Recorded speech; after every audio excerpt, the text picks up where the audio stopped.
que nos ocupa el día de hoy. Entonces, para no interrumpir más esta charla, la dejo en el uso de la voz. Daniela Tena Favela, muchas gracias por estar aquí y bienvenida. Gracias, maestra Norma. A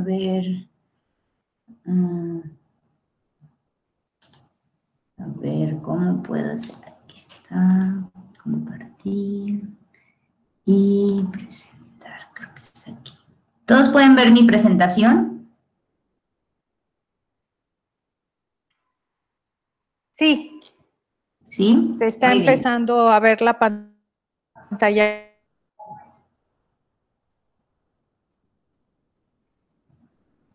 Muy bien, antes que nada, para los que no escuchaban muy bien, creo que yo tampoco escuchaba muy bien. Sí, maestra, sí podemos ver su presentación y la escuchamos. Muchas gracias. Mi nombre es Daniela, soy bióloga, tengo una maestría en el área de fisiología celular. Toda mi carrera me he pasado investigando acerca del área de obesidad y diabetes y un poco del área de la regulación génica.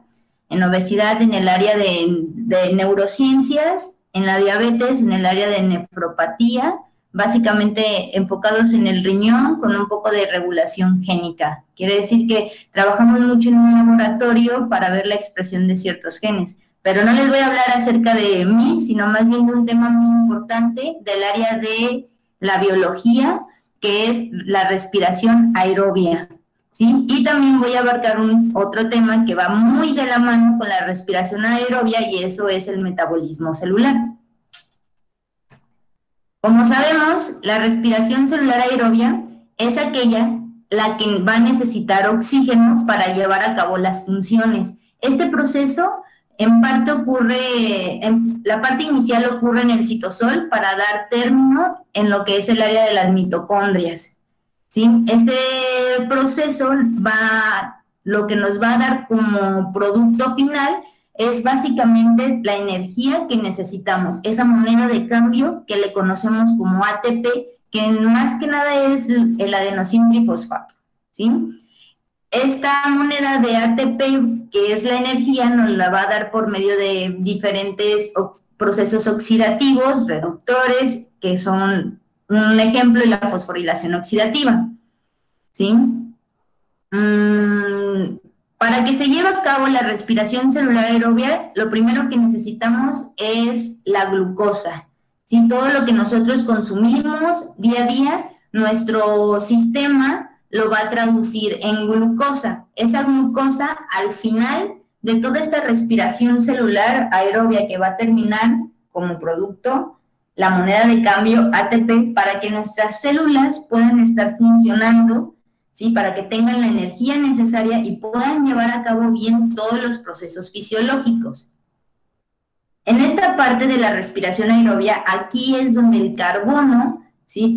Nosotros debemos de saber que el carbono, nosotros estamos compuestos de carbono, la mayoría de nuestras moléculas tienen carbono y es oxidado este carbono en esta parte para después dar como productos diferentes moléculas de, bueno, no diferentes moléculas, sino diferentes cantidades de moléculas de oxígeno. Bueno, normalmente vamos a encontrar que en los libros dicen que hay 3 etapas de la respiración aerobia o aeróbica. Yo puse aquí 4, porque para mí, en todo mi corto, largo trayecto de estudio, hay un segundo paso, que es la descarboxilación oxidativa del ácido pirúvico. Eso lo vamos a ver más adelante porque yo lo considero que también es un paso.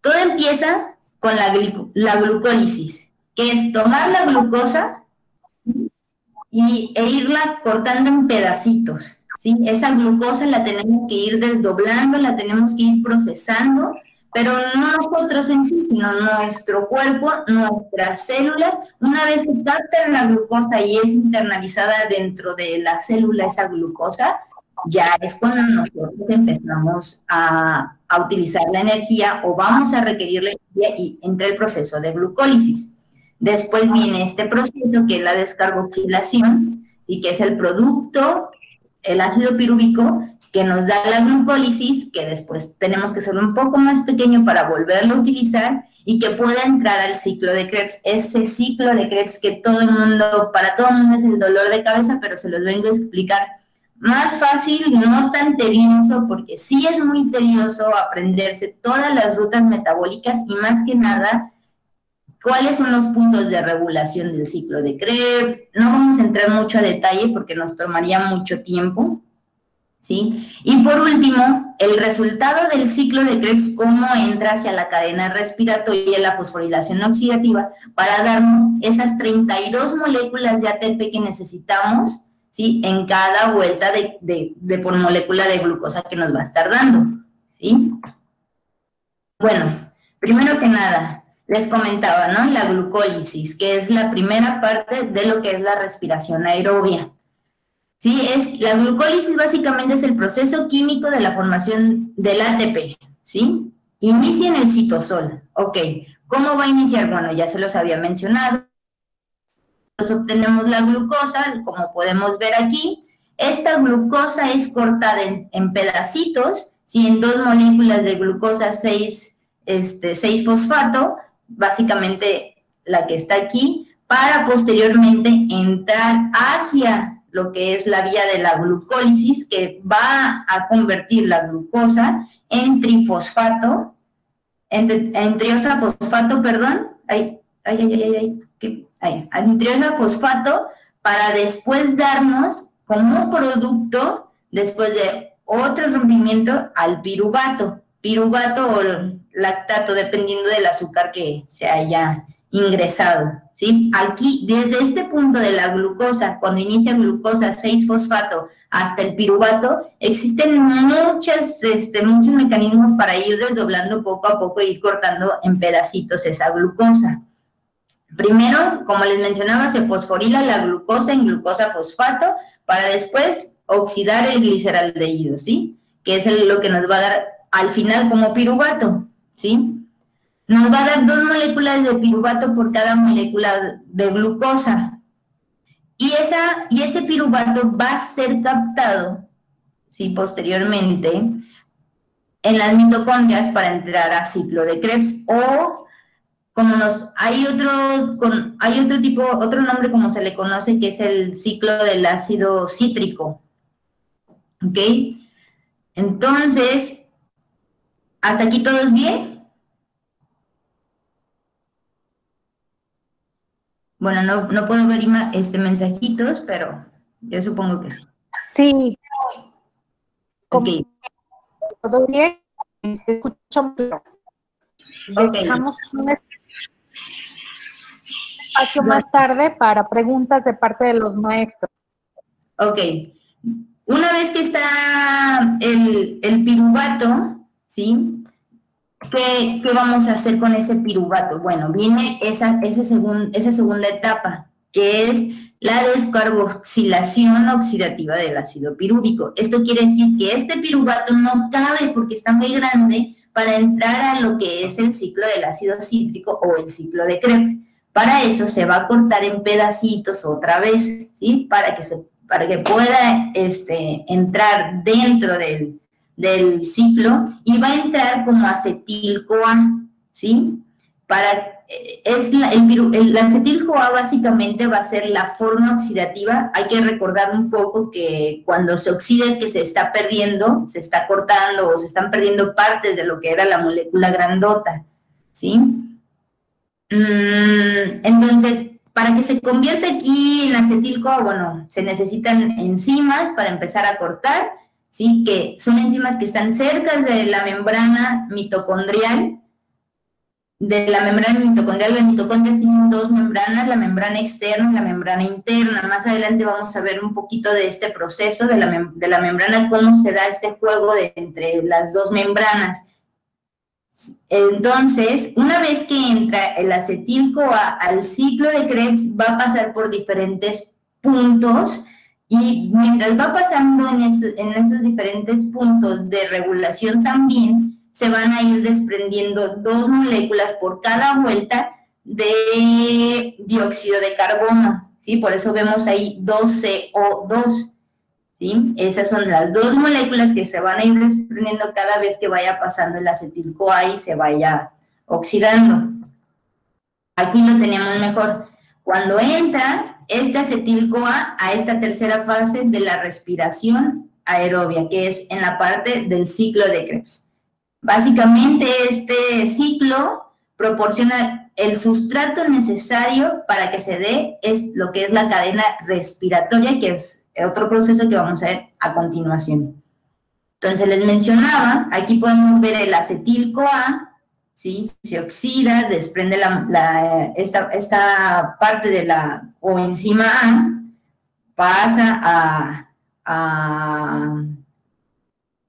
pasa aquí el oxaloacetato, ¿sí? Va a producir con la acetil-CoA el citrato, y aquí en el citrato se va a liberar la primera molécula de dióxido de carbono, ¿sí? Sigue su proceso. Aquí hay otro punto de regulación, ¿sí? Pero, bueno, hay varios puntos de regulación, pero al final, ya cuando va de regreso del ácido tricarboxílico, va a desprender otra molécula de dióxido de carbono, ¿sí? Estas dos moléculas, cuando se liberan, aportan, o más bien dan la propiedad, bueno, no la propiedad, sino que ayuda a que se vuelva a regenerar el oxaloacetato para que otra vez este ciclo vuelva a comenzar. ¿Qué quiere decir? Que otra vez va a agarrar el acetil-CoA y el ácido discarboxílico para convertirse en citrato, y el citrato, sí, para dar ácido tricarboxílico, que es el citrato, sí, y se empiezan a desprender estas moléculas de dióxido de carbono. Acuérdense que son 2 por cada vuelta. Aquí lo podemos ver mejor, como el ácido cítrico, cómo está regulado en varios puntos. Entre el acetil-CoA entra, después se agrega una molécula de agua para dar origen al citrato. El citrato desprende la molécula de agua y vuelve a agregarse otra molécula de agua en esta parte de aquí para dar isocitrato. Luego se desprende dos protones y el dióxido de carbono y da alfa-cetoglutarato. Y así constantemente va teniendo sus vías de regulación, ¿sí? En esta lo que es la cadena del ácido cítrico o el ciclo de Krebs. Para después, en esta sección de aquí, que aquí es cuando está el NAT, ¿sí? De origen del succinil-CoA, de azucinato, empiece a lo que es la cadena respiratoria. Esta cadena respiratoria también es la parte de la fosforilación oxidativa, también tienen sus puntos de regulación, que era lo que les mencionaba que íbamos a ver al final, que es parte de lo que es la respiración aerobia. Entonces, como les mencionaba, esta parte de la cadena respiratoria ocurre en las mitocondrias, ¿sí? En las mitocondrias tienen dos membranas, como les mencionaba, una externa permeable, que es ahí donde van a estar todas las enzimas de acetil-CoA, sintetasa, el glicerofosfato, aciltransferasa, entre otras enzimas. Y está la membrana interna, que también esta membrana interna es más selectivamente permeable. Casi toda la energía se libera durante la oxidación de carbohidratos, ácidos grasos y aminoácidos disponibles dentro de las mitocondrias, ¿sí? ¿Cuál es la diferencia del ciclo de Krebs a la cadena respiratoria? Bueno, el ciclo de Krebs es un precursor, es antes de que entre a la cadena respiratoria, para que en la cadena respiratoria se reúnan y se transporte equivalentemente, ¿sí? Se transporte lo que es el oxígeno y se forme agua al final, junto con energía libre, que son las moléculas de ATP. Bueno, ¿cuáles son los puntos? De manera general, ya vimos del alimento, ya sea grasas, carbohidratos o proteínas. Esto se va a pasar aquí, ya sea ácidos grasos, glicerol, glucosa, aminoácidos, al final se va a traducir en glucosa. Se pasa por la vía de la glucólisis para dar lo que es el producto acetil-CoA. Aquí ocurre lo que es la oxidación para que se corta un poquito más el piruvato como acetil-CoA, y el acetil-CoA puede entrar aquí lo que es adentro de la mitocondria, como vemos aquí. Adentro de la mitocondria ya ocurre lo que es el ciclo de Krebs cerca de la membrana, y después ya podemos, una vez librando con ayuda de 2 protones, ya se puede dar lo que es la cadena respiratoria para liberar lo que es el ATP, utilizar agua, oxígeno para también dar una molécula de agua. Bueno, ¿cuáles son los componentes de la cadena respiratoria para dar estos productos? Bueno, primero consta de 4 complejos. El complejo 1, que es NADH-Q oxidorreductasa, son en nombres de enzimas, la Q citocromo oxidorreductasa, que es el complejo 3, el citocromo C oxidasa, el complejo 4, y por último el succinato Q reductasa. Eso lo vamos a ir viendo poco a poco. Sí, son nombres que no sé quién, la verdad, los puso, pero nada más es lo que dan en productos finales de las reacciones. Aquí durante el primer complejo, ¿sí? ¿Qué va a pasar del complejo 1 al complejo 3? En estas partes, aquí lo que vamos a ver es que, como primera instancia, se van a transferir electrones aquí desde lo que es NADH hacia lo que es la coenzima Q, o otras personas lo conocen como ubiquinona. De aquí se va a pasar a lo que es del complejo 1 al complejo 3, que el complejo 3 al complejo 4, lo que va a hacer es pasar los electrones a lo que es el citocromo C, ¿sí? En esta parte de aquí. Del citocromo C oxidasa, aquí es donde se va a completar, ay, no sé por qué no veo mi flechita, se va a completar lo que es la cadena, ¿sí? Se van a pasar los electrones hacia lo que es el oxígeno, a la molécula de oxígeno, y se va a reducir la molécula de agua. Después viene la parte del succinato Q reductasa, este complejo 2, que es el que está aquí entre el complejo 3 y el complejo 4, va a ayudar a dar origen lo que es la media molécula, ¿sí? de oxígeno, perdón, más 2 protones y una molécula de agua.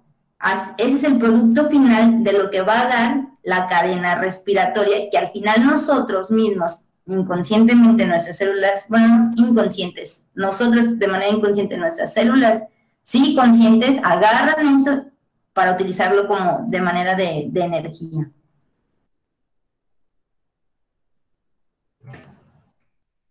Básicamente lo que ocurre en el espacio intramembranal es eso. Habíamos visto que el NADH, ¿sí? Empieza a soltar protones. Aquí, esa es una caricatura del libro de Harper, de bioquímica, y aquí podemos ver cómo se juega entre el espacio intramembranal, el espacio, la matriz mitocondrial y la mitocondria interna, cómo se da este flujo de complejos, el complejo 1, cómo el complejo 2 está interviniendo para que se pueda dar estos 2 electrones, ¿sí? Para al final completar lo de la molécula de agua más la media molécula de oxígeno y los 2 protones que se liberan como producto final en el complejo 4.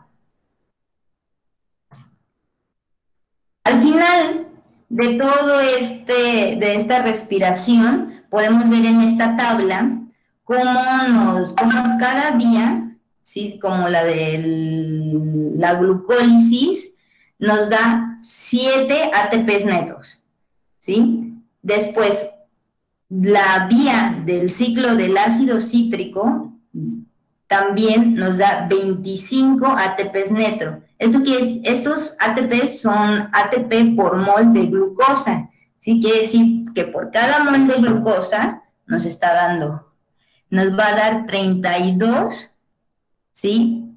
Mol de glucosa en condiciones aerobias.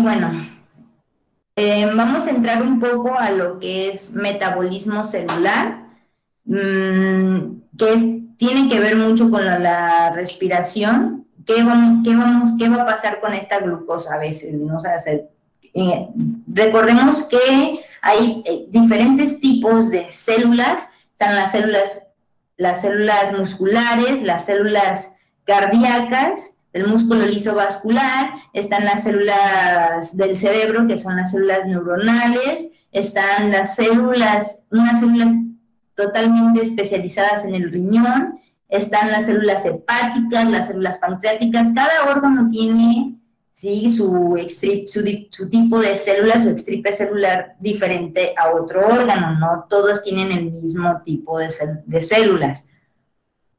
Cada una va a requerir diferentes aportes de energía o diferentes metabolitos primarios para convertirlos y poder usar esa energía.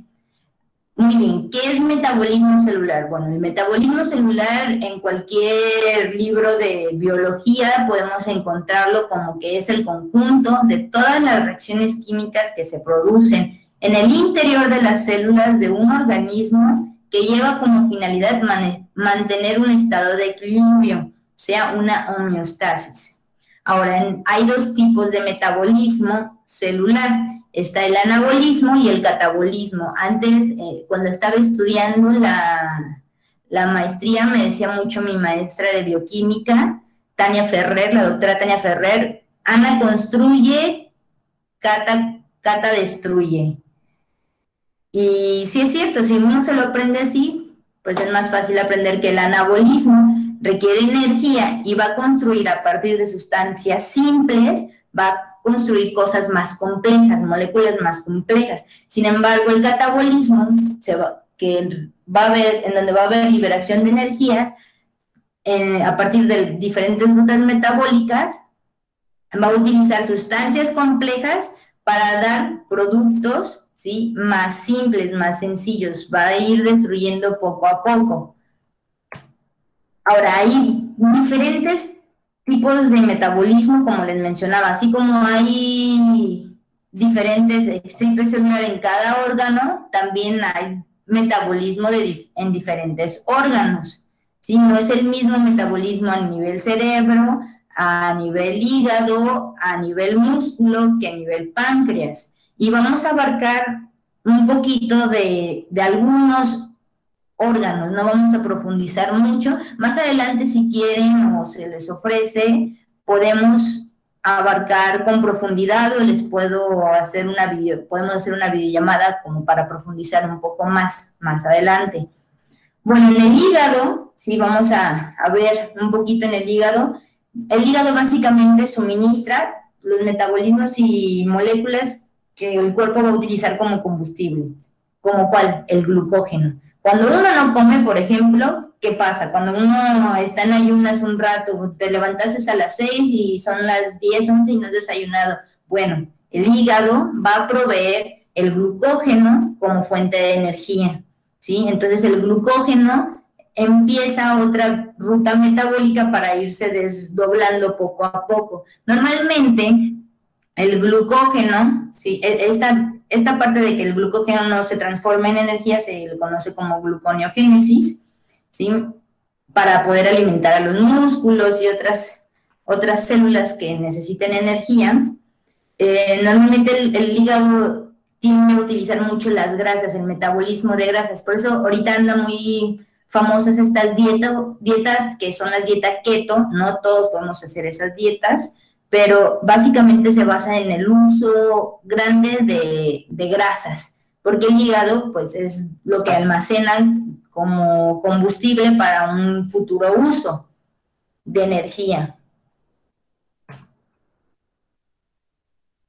Bueno, a ver, ¿qué otra cosa utiliza bueno, ya les había dicho que el hígado metaboliza los lípidos, ¿no?, las grasas, ¿sí? Eso ya se les había mencionado. Bueno, ¿qué otra cosa puede metabolizar el hígado? Bueno, los carbohidratos. El hígado utiliza 2/3 de la glucosa de la circulación sanguínea, ¿sí? Esta glucosa normalmente tiende a estar fosforilada por una glucosinasa, le pone ahí como una etiqueta para que esta etiqueta que le pone a esta glucosa pueda entrar a diferentes vías metabólicas, se pueda oxidar y así obtener el hígado su propia energía.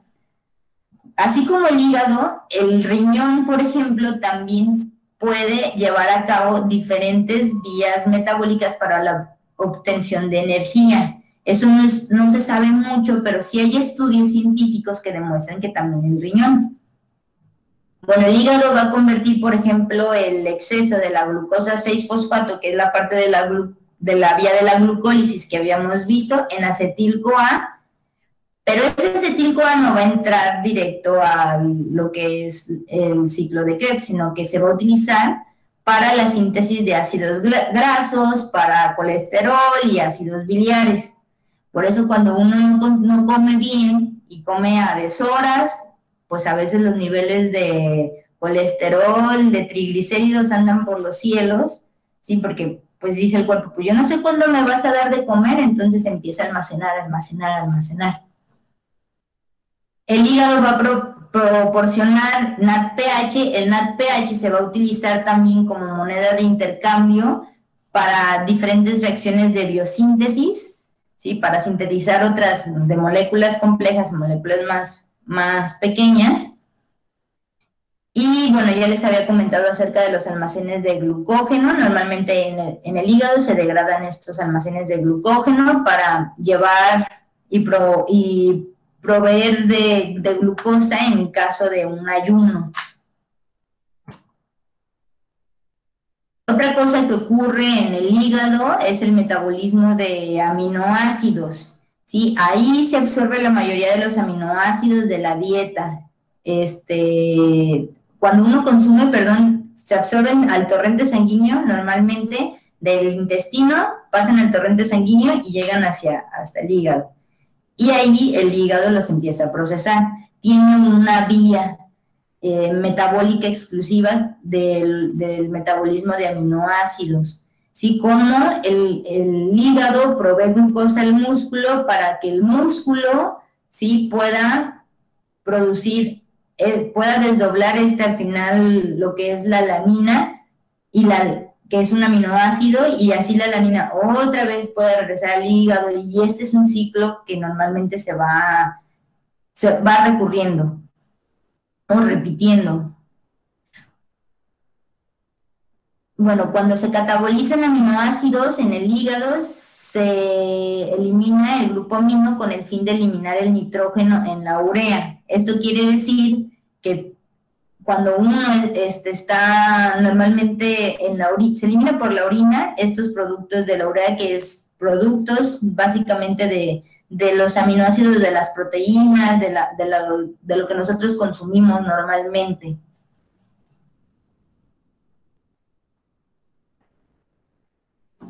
Bueno, ya les hablé mucho del hígado, ahora les voy a hablar acerca del cerebro. El cerebro es un órgano muy especial y muy, bueno, especial no porque sea asombroso, sino porque es muy, ¿cómo les podré decir? Especial de que, ay, mírame y no me toques, es algo así.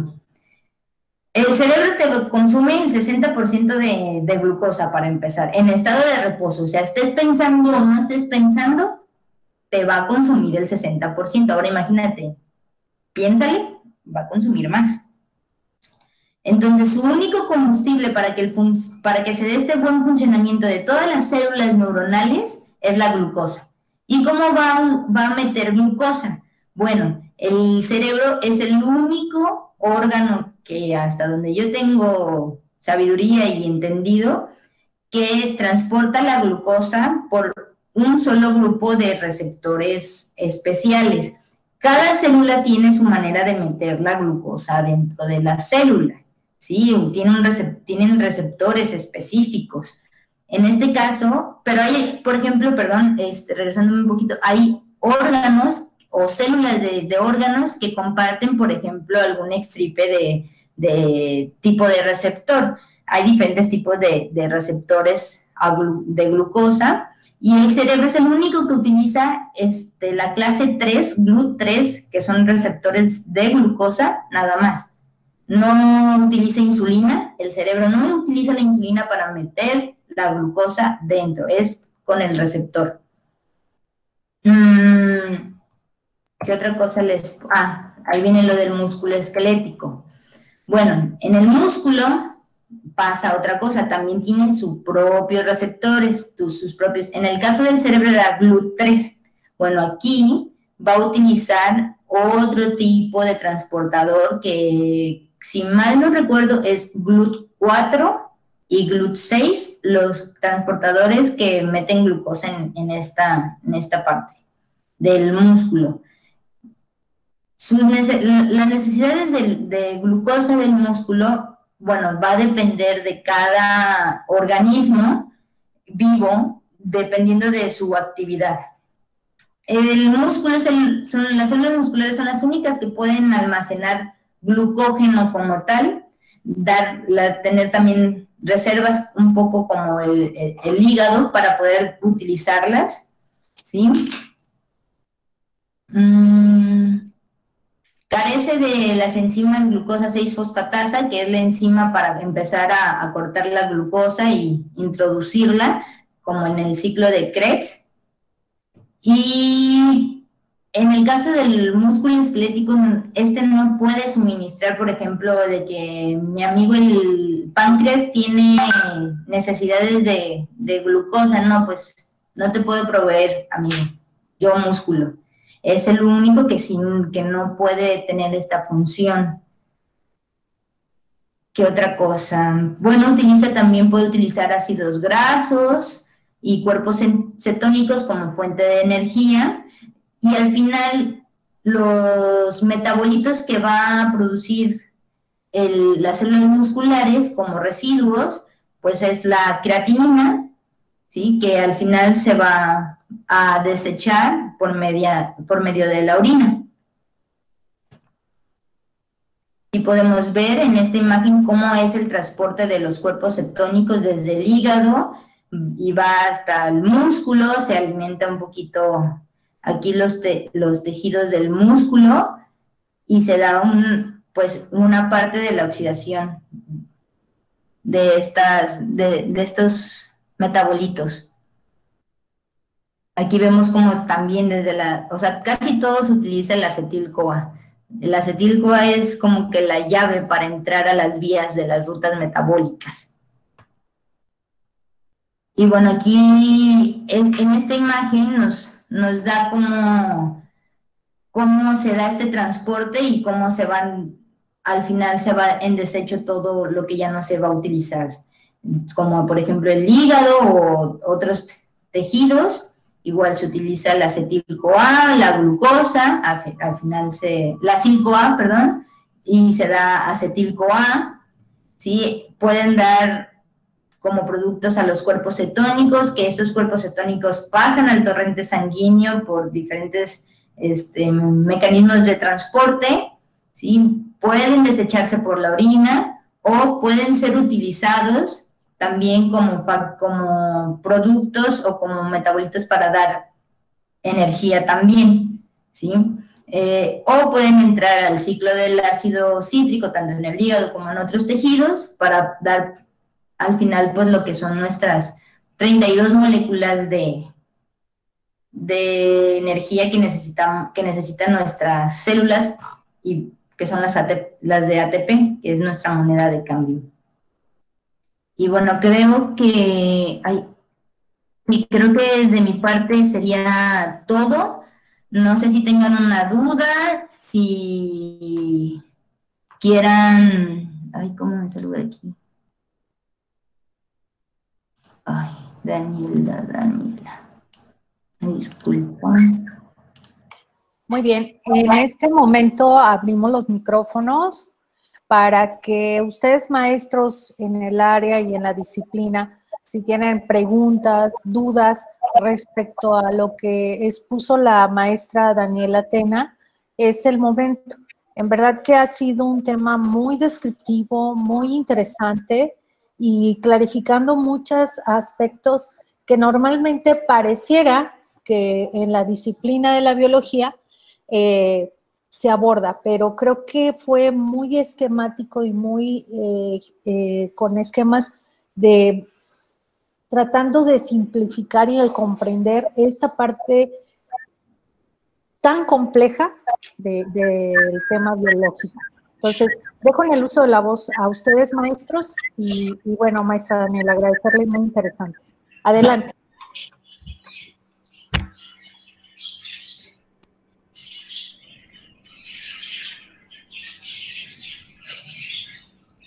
Maestro Juan Carlos, ¿quería comentar algo?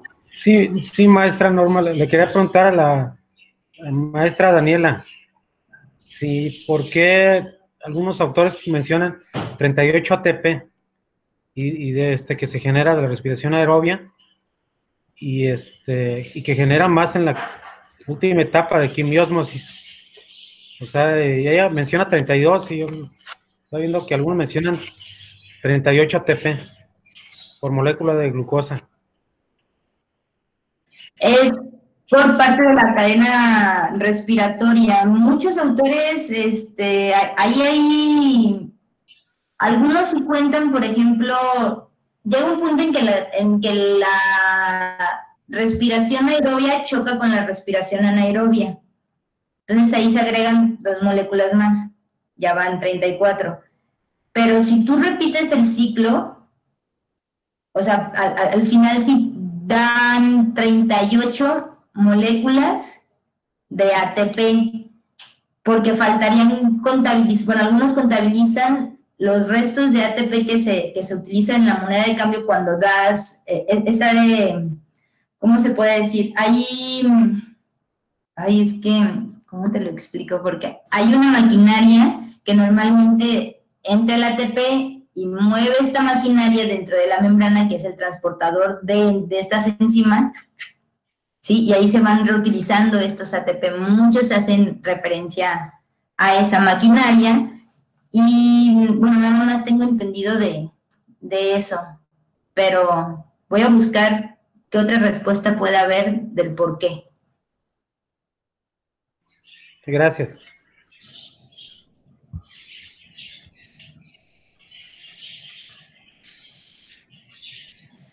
Ok, muchas gracias. ¿Algún otro maestro, otra pregunta? Creo que es el momento de aprovechar que hay especialistas en el área para enriquecer este documental, porque como les decía, se está videograbando y va a ser un material que creo que podemos utilizar en algunas de nuestras sesiones. Sí, yo quería participar. Adelante, maestro. Primero que nada, maestra Daniela Tena, excelente por su presentación tan súper interesante. No soy un experto en biología, pero me doy cuenta que nos damos cuenta que el cuerpo humano es tan complejo, que a veces lo vemos tan simple, pero que por dentro es tan complejo que sí hay áreas que a veces descuidamos y que pues esto, como usted mencionó sobre la dieta keto, que ahorita está muy de moda, que dijo que no era para todos, digo porque estaba yo pensando en hacer una dieta keto, pero mejor no la hago, ¿no? Pero me quedó muy claro y sobre todo darme cuenta que somos tan complejos, tanto no solo como cuerpo humano, sino también por cuestiones celulares, neuronales, de neurotransmisores y sobre todo darle un agradecimiento por darnos esa cátedra que nos abre mucho los ojos y nos ayuda pues a aprender un poquito más de algo que no sabíamos. Gracias, Guillermo, muchas gracias. Pues cuando se les ofrezca. Y sí, la verdad es que uno se pone a pensar y dice, bueno, yo me pongo a pensar a veces en el sentido de que, Dios santo, ¿cómo mis células saben cómo reaccionar? ¿Sí? Ese es el punto más controversial porque dicen, el ser humano es el ser vivo más inteligente del planeta. pero si nos desdoblamos un poco, o sea, nos vamos catabolizando, por así decirlo, irnos quitando poco a poco, ¿qué es lo que nos hace inteligentes? Bueno, el conjunto de todas estas células que nos conforman es lo que nos hace ser muy inteligentes, porque todo está en las células estrictamente regulado, y donde no está regulado, bye. Se da lo que es la apoptosis celular y no me sirve célula, vámonos, patitas, ¿para qué las quiero, verdad? Así es como nuestro cuerpo va regulando cada proceso celular, cada proceso metabólico, poco a poco te das cuenta que dices, wow, somos un ser maravilloso en este mundo. Así es. Muchísimas gracias. Sí, y creo que este tema hoy en día tiene mucha vigencia porque con toda la situación que se está viviendo en los hospitales y en las diferentes situaciones, el conocer este tipo de detalles nos ayuda también a comprender qué tantos cuidados tenemos que tener con nosotros mismos, ¿sí? Y como ya lo decía el maestro Guillermo, la complejidad del mismo cuerpo, ¿sí? Pero que también al mismo tiempo parece tan sencillo el hacer pequeños cambios en nuestra rutina y en nuestra forma de vivir. Maestra María, ¿quiere comentar algo? Maestra, yo nada más agradecerle a Daniela por la excelente charla y a todos quienes acompañaron, y ojalá que nos siga apoyando con estas donaciones de conocimiento tan interesante. Aprendemos mucho. Cuando gusten. Gracias, María. Gracias, Dani. Y sobre todo para quienes no somos biólogos, creo que nos clarifica muchas cosas que inclusive que cuando estábamos estudiando en el bachillerato el tema, pues nos quedaba así como que, pues no le entendía al maestro, pero bueno, y creo que con todo esto yo soy muy de esquemas, entonces a mí me ayudó mucho estar viendo estas figuras, estas formas para ir entendiendo cuál era el circuito del que hablaba, ¿no? Entonces, es muy interesante. Y también el hecho de comentarles, maestros, que mañana Daniela vuelve a estar con nosotros con el tema de evolución y cáncer. Entonces, va a ser interesante porque los dos temas, tanto el de hoy como el de mañana, considero que son temas muy vigentes y que podemos retomar mucho de la información que ella nos ha dado, inclusive para nuestras dinámicas y el trabajo en la clase, ¿verdad? No sé, ¿alguien más tiene alguna otra pregunta?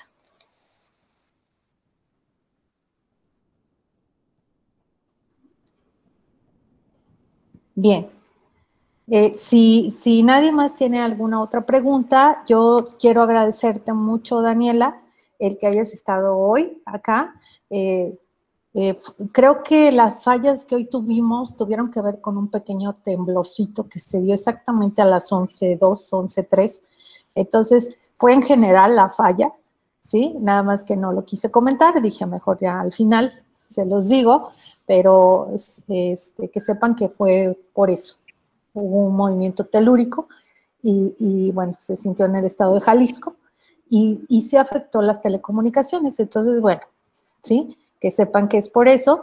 Y el día de mañana estaremos a la misma hora, a las 11 de la mañana, con Daniela, en este caso con la maestra, para hablar sobre evolución y cáncer. Ojalá nos ayuden a compartir esta videoconferencia, decirles que la vamos a subir a nuestro canal de YouTube para que de ahí la puedan utilizar para sus cursos y también tenerla en disposición en Facebook para que si de ahí la quieren referenciar con sus alumnos, pues va a estar ahí en las redes de la escuela.